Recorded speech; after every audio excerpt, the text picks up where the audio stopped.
এতিয়াৰে পৰা স্থানীয় লোকৰ বাহিৰে অন্য কোনোৱে ক্ৰয় কৰিব নোৱাৰিব কামাখ্যাৰ ওচৰৰ ভূমি। বাহিৰৰ লোকে গৈ বসতি কৰিব নোৱাৰিব মাজুলীত।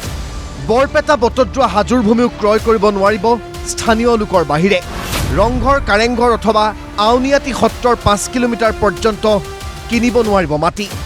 বিধানসভাত গৃহীত হ'ল অসম ভূমি আৰু ৰাজহ নিয়ন্ত্ৰণ আইন 2026। বিধানসভাত এই আইন সন্দৰ্ভত বিতৰ্কত ভাগ লৈ মুখ্যমন্ত্ৰী ডক্টৰ হিমন্ত বিশ্ব শৰ্মাৰ মন্তব্য। 250 বছৰ পুৰণা যদি কোনোবা ধৰ্মীয় অনুষ্ঠান আছে তাৰ 5 কিলোমিটাৰত খিলঞ্জীয়া মানুহখিনি থাকিব। তাৰমানে যিটো সেই অনুষ্ঠানটোৰ লগত জড়িত। বৰপেটাত আমাৰ বৰপেটীয়া মানুহসকল থাকিব, বটদ্ৰৱাত বটদ্ৰৱাৰ মানুহ থাকিব। ময়ো গৈ তাত থাকিব নোৱাৰোঁ।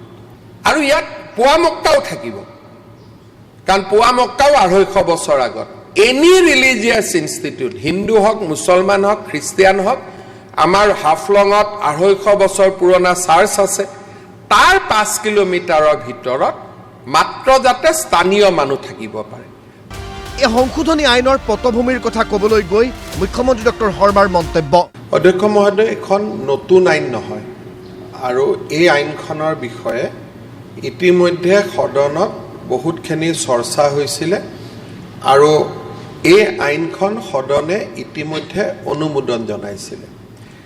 কিন্তু বিতৰ্কৰ সময়ত সন্মানীয় সদস্য, তেতিয়াৰ সদস্য ভৰত নৰ ডাঙৰীয়াই এটা উল্লেখযোগ্য পইণ্ট আনিছিলে যে মাজুলীত বহুবিলাক চিডুল ট্ৰাইব মানুহ মাটিত বাস কৰি আছে, কিন্তু মাটিৰ পট্টা হোৱা নাই। গতিকে ডেপুটি কমিশ্যনাৰক এই পাৱাৰটো যদি দিয়া হয় তেতিয়াহ'লে চিডুল ট্ৰাইব মানুহখিনিও এভিকশ্যন হোৱাৰ সম্ভাৱনা আছে। কোনেও নকৰে বেলেগ কথা, বাট আইনগতভাৱে। তেতিয়া মই সদনত তৎকালীনভাৱে প্ৰতিশ্ৰুতি দিছিলোঁ যে আমি চিডুল ট্ৰাইব, চিডুল কাষ্ট তেখেতসকলক আমি ডিষ্টাৰ্ব হ'ব নিদিওঁ। প্ৰয়োজন হ'লে সদনত মই এখন নতুনকৈ আইনখন আকৌ নতুনকৈ আনিম।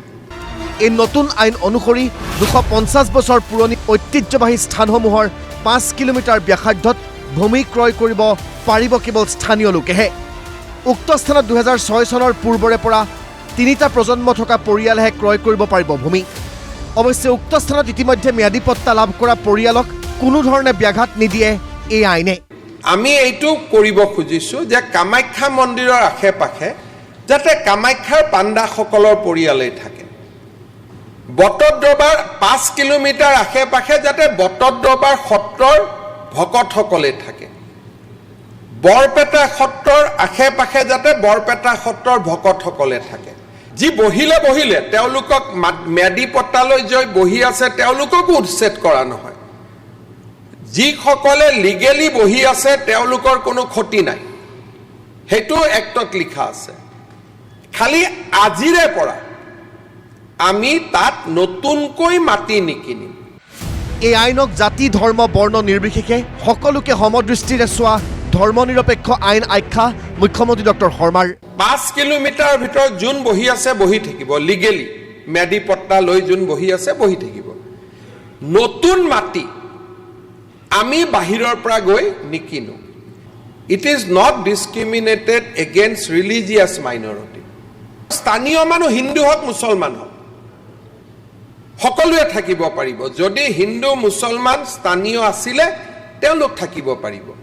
কিন্তু বাহিৰৰ পৰা ময়ো যাব নোৱাৰোঁ, পীযুষ হাজৰিকাও যাব নোৱাৰে, শ্বেৰমান আলীও যাব নোৱাৰে, ৱাজেদ আলীও যাব নোৱাৰে। অৱশ্যে বিধেয়কখনত উল্লেখ কৰা 2006 পূৰ্বৰ 3টা প্ৰজন্মৰ প্ৰসংগত সংশোধনী প্ৰস্তাৱ আনিছিল বিৰোধী দলপতি ৱাজেদ আলী চৌধুৰী, AIUDFৰ মজিবুৰ ৰহমান আৰু তৃণমূল কংগ্ৰেছৰ শ্বেৰমান আলী আহমেদে। কিন্তু বিতৰ্কত অংশ লৈ মুখ্যমন্ত্ৰীৰ কটাক্ষ বিৰোধী বিধায়কসকলক। ইয়াতে যদি আপত্তি কৰে তেতিয়াহ'লে মই বুজি পাম যে আপোনালোকৰ 5 কিলোমিটাৰৰ ভিতৰত যোৱাৰ মন আছে।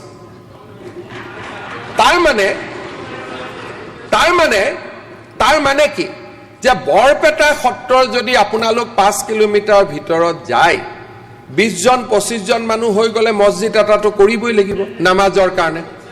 নাই, যদি ইচ্ছা নাই, এতিয়া এক্সকিউজ মি, যদি ইচ্ছা নাই সদনৰ পৰা আমি ভাল বাৰ্তা পঠিয়াব লাগে। অৱশ্যে এই নীতি ভূমি আইনৰ 12 অনুসূচীতহে প্ৰযোজ্য হ'ব বুলি মুখ্যমন্ত্ৰী ডক্টৰ হিমন্ত বিশ্ব শৰ্মাই স্পষ্ট কৰাৰ পিছত বিৰোধীয়ে প্ৰত্যাহাৰ কৰে সংশোধনী প্ৰস্তাৱ।